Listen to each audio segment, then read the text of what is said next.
سلامونه او نیکی هیلې دوستانو، هیلهمند یم چې جوړ او روغ به یاست. نن ورځ غواړم چې تاسو ته د وایر یا کیبل په اړه باندې یا هډي په اړه باندې داسې لنډ معلومات درکړم چې کوم یو یې ستاسو د کور اتاق یا هم ستاسو د کور د وایرینګ دپاره مناسب ده او تاسو باید کوم هغه تخنیکي اړخونه باید په نظر کې ونیسئ. چې دلته زه یوازې غواړم چې تخنیکي اړخ باندې وغږېږم او له تاسو سره ځینې مهم معلومات شریکم. تاسو په تصویر کې وینئ چې یو سټرانډډ وایر او بل یې سالډ وایر ده. سټرانډډ وایر چې په داخل د دغه کې تاسو وینئ په تصویر کې چې دا په داخل د وایر کې یا په داخل دغه کې ډېر کوچني او نازک سیمونه نو یو بنډل موجود وي، او سالډ وایر چې خپله لکه تاسو دلته وینئ دغسې یو شکل لري چې دلته ما راخیستې ده یو نمونه چې په داخل د کې یو کنډکټر یا یو هډي وي موجود وي او د سایز له نګاه څخه داسې څه ډبل یا دغه وي، او کوم وایر ده چې په داخل کې تاسو ورته وګورئ څو دانې سیمونه موجود دي ته سټرانډډ وایر وایي او دې ته سالډ وایر وایي.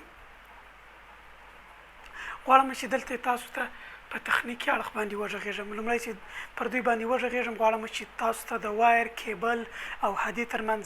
داسې په لنډ ډول توپیر یې درته بیان کړم. د هډي هغه هډي چې هغه پوښ نه لري، لوڅ وي، لکه تر ټولو ښه مثال یې دې ته د بیر کنډکټر یا لوڅ کنډکټر یا لوڅ هډي ویل کېږي. هغه تر ټولو ښه مثال یې د لویو پروژو یا د برق د انتقال هغه لوی کیبلونه که تاسو وګورئ هغه هوایي د تنبو یا هم د پایو پر سر باندې هغه لوڅ وي. هغې ته څه شی ویل کېږي؟ هغې ته لوڅ کنډکټرونه یا لوڅ هډي ویل کېږي. هډي خپله څه شي ته وایي؟ هډي هغه اجسام دي د فزیک له نظره چې هغه د الکترونونو یا د برق د انتقال قابلیت لري، نو هغه ته څه وایي؟ لوڅ هډي وایي. که چیرې دغه هډي په یو پوښ سره وپوښل سي دې ته څه ویل کېږي؟ وایر ویل کېږي. که چیرې دغه پوښل سوي وایرونه بیا په داخل د یو پوښ کې سره یو ځای سي چې تاسو یې په تصویر کې وینئ دې ته بیا کیبل ویل کېږي، چې هغې ته څو کور کیبل وایي چې د هغې په داخل کې بیا څو دانې کیبلونه موجود وي. دا په لنډ ډول د دوی ترمنځ توپیر. اوس زه راځم چې سالډ وایر یا سټرانډډ وایر چې ما تاسو ته وویل چې دغه وایر او د دغه وایر ترمنځ توپیر څه شي ده. د دې په تخنیکي اړخونو باندې وغږېږو چې د تخنیکي یا د برق یا د برېښنا د انجینري له لحاظه کوم یو بهتر ده چې موږ تاسو یې باید په خپل کور او وایرینګ کې انتخاب کړو. مخکې له دې زه به تاسو ته په لنډ ډول د دوی ترمنځ توپیر چې ما درته مخکې وویل چې هغه سټرانډډ وایر چې تاسو وینئ په داخل د یو پوښ کې څو دانې نازک سیمونه یا کنډکټرونه یا هډي موجود وي چې دې ته یو بنډل د هډي په یو د پوښ کې دغه کړي وي، ځای پر ځای کړي وي، دې ته څه وایي؟ سټرانډډ وایر ورته وایي. او هغه چې یو هډي وي د قطر له لحاظه یا د سطحې مقطع له لحاظه ډبل وي او په داخل د یو پوښ باندې پوښل سوی وي دې ته څه ویل کېږي؟ دې ته سالډ وایر یا جامد وایر ورته ویل کېږي. اوس که چیرې موږ تاسو د کرنټ یا د برق د شدت د انتقال له لحاظه پر دې باندې وغږېږو چې کوم یو زیات برق انتقالوي، نو لومړی د دغه داخلي دغه ته یې راځو، داخلي جوړښت ته یې راځو. که تاسو وګورئ دلته دغه سټرانډډ وایر ده چې په داخل کې څو نازک یا کوچني سیمونه موجود دي چې په دې شکل که چیرې دغه سطحې مقطع ته موږ وګورو، یعنې یو کیبل که چیرې موږ دغسې کته کړو د هغې دغه سطحې مقطع یا قطر ته یې وګورو، نو په دې شکل په داخل کې څه کې وي؟ دغه وایرونه یا سیمونه موجود وي. دې ته څه وایي؟ سټرانډډ وایر. او دغسې جامد سي ټول جامد ده یعنې سالډ ده، د دې دغه سطحې مقطع له بهرني پوښ سره څه وي؟ ټول پوښل سوی او په تماس کې وي، یعنې یو سیم موجود وي پکښې کې، یو کنډکټر موجود وي پکښې کې. دا د دوی ترمنځ په داخلي جوړښت کې توپیر ده. خو یو بله تر ټولو مهمه خبره دا ده کله چې موږ په AC سرکټونو یا په ایسي سیستم کې یا په ایسي برېښنا یا متناوب جریان کې کله چې موږ تاسو یو هدي ته دغه هدي ته د برق برېښنا ورکو په دې هدي کې څه کېږي د دې په داخل کې الکترومګنیټیک فیلډ رامنځته کېږي چې دغسې یو شکل لري دغه یو هدي ده په داخل د هدي کې څه شي ده الکترونونه جریان لري دې شکل ته چې د الکترونونه دغسې په دې هدي کې الکترونونه دغسې و دغه ډایرکشن یا دغه جهت باندې څه کوي حرکت کوي د الکترونونو د حرکت له وجې څه کېږي په یو هدي کې د برق جریان رامنځته کېږي کله چې موږ د برق جریان ورکو هغه متناوب جریان وي یا ایسي جریان وي نو په دغه هدي کې څه رامنځته کېږي الکترومګنیټیک فیلډ رامنځته کېږي کله چې الکترومګنیټیک فیلډ رامنځته سو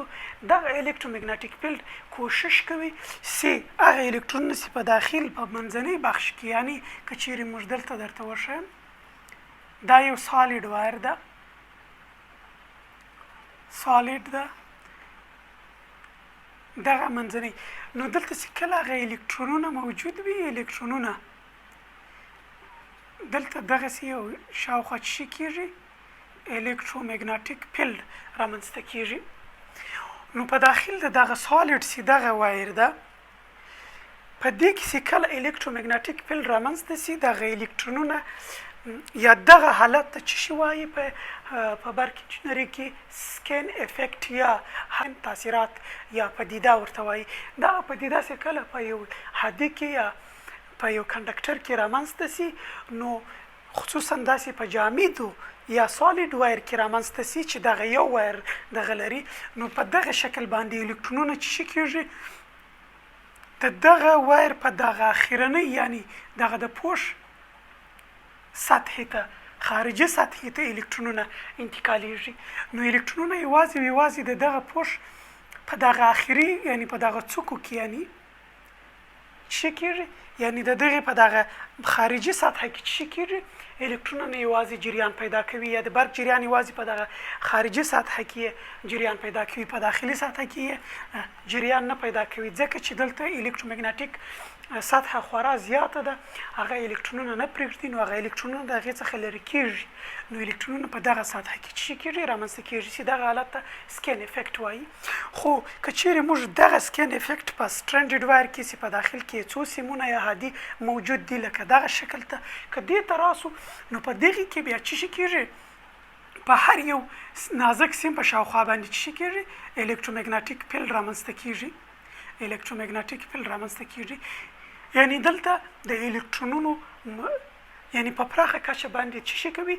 امپیر یا کرنٹ کولی شي انتقال کی په سټرنډډ وایر کې او پاتې سو په جامد کې د الکترونونو یا د امپیر سطحه کمیږي په دې سره ضایعات هم رامنځته کېږي حرارت هم تولیدوي او موږ چې کم برق ورکوو په هغې کې ډېر کم برق یا د برېښنا شدت ډېر کم انتقالیږي نو دغه تخنیکي اړخ ده د هغه پدیده چې په داخل د هدیو کې په ایسي سیستم کې رامنځته کېږي دا یوازې په ایسي برق کې رامنځته کېږي په ډي سي کې دغه پدیده نه وي موجوده سکین افیکټ دا یوازې په شیش کې په ایسي برېښنا کې رامنځته کېږي خو که چیرې موږ په لنډ ډول د دوی ترمنځ توپیر وښیو د نرخ له لحاظه دغه سټنډرډ دغه سالیډ وایر یا جامد وایر چې ده دا ارزانه ده خو د تخنیکي لحاظه دا ډېر کم برق انتقالوي او په دې کې برق ضایع کېږي او د نرخ له لحاظه ارزانه ده د برق د انتقال له لحاظه په دې کې سکین افیکټ له لحاظه دا څه کوي لږ الکترونونه یا د برق جریان انتقالوي او دا موږ تاسو کولی شو چې دغه رقم وایر آوټډور یا مثلا د کور په باندنۍ سطحه کې استفاده کو چې دا د هوا د هر نوع هوا حالاتو په مقابل کې څه کوي مقاومت زیات لري او بل د دې اصطلاح موږ دا په داخل د وایرینګ کې موږ نه استعمالوو موږ ستاسو د برق بیل هم زیاتېږي که چیرې موږ دغه وایر استفاده کو ځکه چې دا د برق ضایعات زیات رامنځته کوي یعنی په کم اندازه باندې امپیر انتقالوي د سکین افیکټ پدیدې یا تاثیراتو له لحاظه نو دا یوازې موږ کولی شو چې له کور یا اتاقونو بهر په دغه کې موږ استفاده کو چې هغلته د مختلف هوا رامنځته کېږي، باران رامنځته کېږي، ګرمي رامنځته کېږي چې دا د هغې مختلفو حالاتو د هوا په مقابل کې چې مقاومت یې زیات ده. او راځم دغه ته داسې د نرخ له لحاظه قیمته ده د برق د برېښنا د انتقال له لحاظه ډېر ښه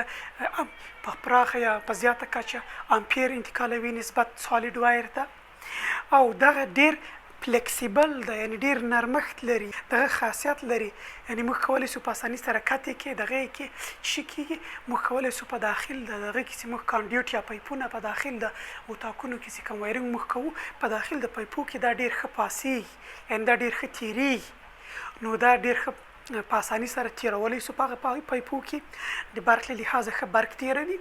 د برېښنا د بیل له لحاظه دغه موږ تاسو که چیرې دغه وایر انتخاب کو دا چې ده د برق بیل مو زیاتېږي نه. د امپیر له لحاظه دا زیات امپیر انتقالوي نسبت سالید وایر ته. او دغسې ده دا مثلا د دې دغه د فلیکسیبیلیټي له لحاظه، یعنی دغه رقم که چیرې موږ د یو وایر که چیرې موږ تاسو کتوو یا دغه کوو دا خورا سخت ده، په اساني سره کتېږي نه. یعنی دا موږ نسو کولی په داخل د پایپو یا په داخلي وایرینګ کې موږ استفاده کو. که چیرې څو دفعې داسې کت کو، یو خو په داخل د پایپو کې بندېږي، بل دا ماتېږي، په اساني سره ماتېږي. او دا د ماتېدو خاصیت یې زیات ده، دا نه ماتېږي چې هر څو موږ دغسې وپیچو یا دغه کو کت یې کو دغه لري، ډېر ښه دغه لري، فلیکسیبیلیټي لري. نو د نرخ لحاظه دا قیمته ده، دا ارزانه ده. نو په لنډ ډول دا موږ څه شي کولی شو، دا وایر په داخل د داخلي وایرینګ کې یا په داخل د اتاقونو کې استفاده کولی شو. او دا څه شي کولی شو په آوټساید یا د باندې له اتاقونو څخه موږ دغه کولی شو چې استفاده کوو. دغه وایر په مختلفو ځایونو کې په الکترونیکي سرکټونو کې استفاده کېږي، په مختلفو سرکټونو کې، په الکترونیک سرکټونو کې. همدارنګه موږ په داخل د دغسې دغه ځایونو کې استعمالوو چې هغلته مثلا هغه لکه د موټر په دروازه کې چې موټر دروازه خلاصېږي بندېږي، نو که چیرې موږ دغه دا خو په اساني سره کتېږي نه، نو دغه په اساني سره کتېږي دا وایر. نو دا په داسې ځایونو کې یا په داخل د وایرینګ کې، په داخل د پایپو کې په اساني سره چې کېږي پاسېږي یا تېرېږي. نو دا موږ په داخل کې استفاده کوو. د برق لحاظه ښه برق انتقالوي، د برق بیل مو راکموي او داسې دا د برق ضایعات زیاتوي. د امپیر په کمه سطحه باندې انتقالوي. خو د دې د هوا د حالاتو په دغه کې که موږ وګورو د دغې په مختلفو حالاتو د هوا کې خورا ښه مقاومت لري. په هر کوم حالت کې هغه لندبل وي، که هغه باران وي، که هغه هوا ګرمه وي، خو دغه بیا د باندې موږ نسو استفاده کولی چې د باندې په هوا کې د دې مقاومت خورا کم ده، نسي کولی چې له باندې موږ استفاده کړو. په لنډ ډول دغه د داخلي وایرینګ دپاره استفاده کولی شي او دغه د باندې هغسې وایرینګونو کې لکه موږ تاسو په پارکینګ کې موږ تاسو مثلا له یو وایرینګ له بل وایرینګ سره د باندې وصل کوو، موږ کولی شو چې دغه استفاده کړو چې هغه په هغې کې حرکت و دغه باید موجود نه وي نه. نو دا په لنډ ډول د دغه دواړو ترمنځ توپیر. خدای وکړي چې دغه معلوماتو څخه تاسو استفاده وکړئ. خو په بله راتلونکي ویډیو کې زه تاسو دا ښیم چې څرنګه کولی شو موږ تاسو د خپل کور د وایرینګ دپاره د وایر انتخاب کړو. د وایر انتخاب یو د امپیر په حساب باندې کېږي. موږ تاسو د ټول لوډ محاسبه یا برابر راوباسو د یو دغه دپاره، د یو اتاق دپاره، د یو کور دپاره. مثلا بیا هغې موږ د هغې دپاره موږ د هغه امپیر په حساب باندې موږ څه کوو، وایر انتخابوو. نو که چیرې دغه وایر تاسو دقیق انتخاب نه کوئ، ستاسو د کور د برق بیل به هم زیاتېږي، ځکه چې په دې کې ضایعات رامنځته کېږي. کله کله تاسو وایر دغه مقاومت چې هغه لوډ یا هغه کوم څه چې برېښنایي وسیله چې تاسو ورته بسته کوئ، مثلا دا وایرونه ګرمېږي، بالاخره اور اخلي. دا ځکه اخلي چې تاسو دغه وسیلې مطابق وایر نه ده انتخاب کړی. نو همیشه تاسو له مسلکي تکنیشنونو یا د برق له انجینرانو سره مشورې کوئ تر څو تاسو ته دقیقه مشوره درکړي او ستاسو وایرینګ له شاټي او له نورو د برق له بیلګاتو ستونزو څخه وساتي. دا لنډ معلومات د وایرونو ترمنځ دغه دوه ډوله وایرونو ترمنځ توپیر.